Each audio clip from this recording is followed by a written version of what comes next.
출애굽기 25장부터 40장까지는 대려 가려 하노라로 요약할 수 있습니다. 홍해에서 세례, 광야에서의 삶의 훈련, 시내산에서의 말씀 훈련을 통과한 성도들을 성막으로 데려가셔서 예배의 훈련을 시키십니다. 성막의 뜰은 백성들을 위한 장소입니다. 지옥에 가지 않고 천당 가는 것만으로도 감사합니다. 이런 수준에서 날마다 교회만 왔다 갔다 하는 사람들이 바로 백성들입니다.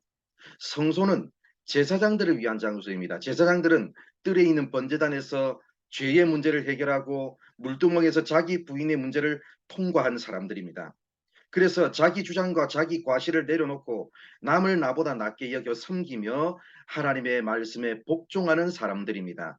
떡상에서 말씀을 통해, 등대에서 성령의 조명하심을 통해, 향단에서 기도와 찬양과 예배를 통해 위로부터 신령한 공급을 받습니다. 성소에 들어가서 하나님과 더 깊이 만나면 공급과 채움을 받고 마음 안에 뿌듯하게 올라오는 감동이 있습니다.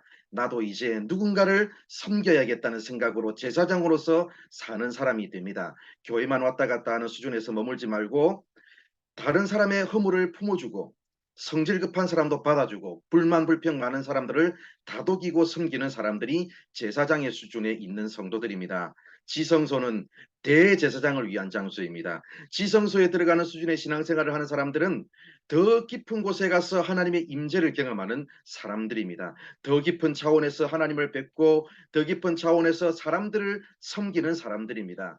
하나님을 직접 섬기는 사람들입니다. 하나님의 얼굴로 하나님의 대행자로 나와서 하나님의 나라를 섬기는 사람들입니다. 우리가 가야 할 곳은 성소와 지성소의 단계까지 가는 것입니다. 지성소의 증거교회 안에는 만나, 아론의 쌍난 지팡이, 십계명 돌판, 이 세 가지 성물이 있습니다. 이 세 가지 성물을 통하여 우리는 지성소의 원칙으로 어떻게 자기를 경영할 것인지를 발견할 수 있습니다. 첫째, 만나는 우리에게 제사장은 무슨 공급으로 사는지를 보여줍니다. 이것은 내가 하나님의 대행자로서 어떤 원칙을 가지고 살 것인가에 대한 것, 즉 대자 관계, 자기와의 관계를 말씀하는 것입니다. 지성소의 원칙으로 사는 사람이라면 하나님께서 공급해 주시는 만나로 살아가는 사람들이 되어야 합니다. 하나님이 위에서부터 공급해 주시는 것으로 살아가는 사람이 되어야 합니다. 세상이 주는 위로가 아닌 주님의 위로와 격려로 살아야 합니다. 세상 가치관이 아닌 하나님의 말씀으로 살아야 합니다.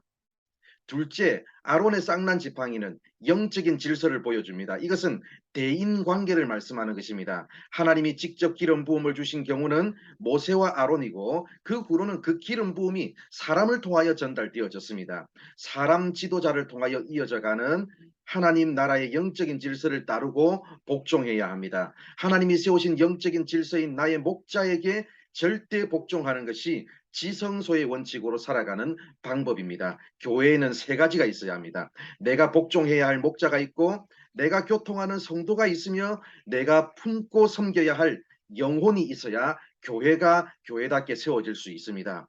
셋째, 십계명 돌파는 제사장은 어떤 철학으로 사는가를 보여줍니다. 이것은 내가 하나님 앞에서 어떤 원칙을 가지고 사역할 것이냐를 말씀하는 것입니다. 십계명의 한 돌파는 예배의 원칙을 말씀하고 나머지 한 돌파는 사람을 섬기는 원칙을 말씀합니다.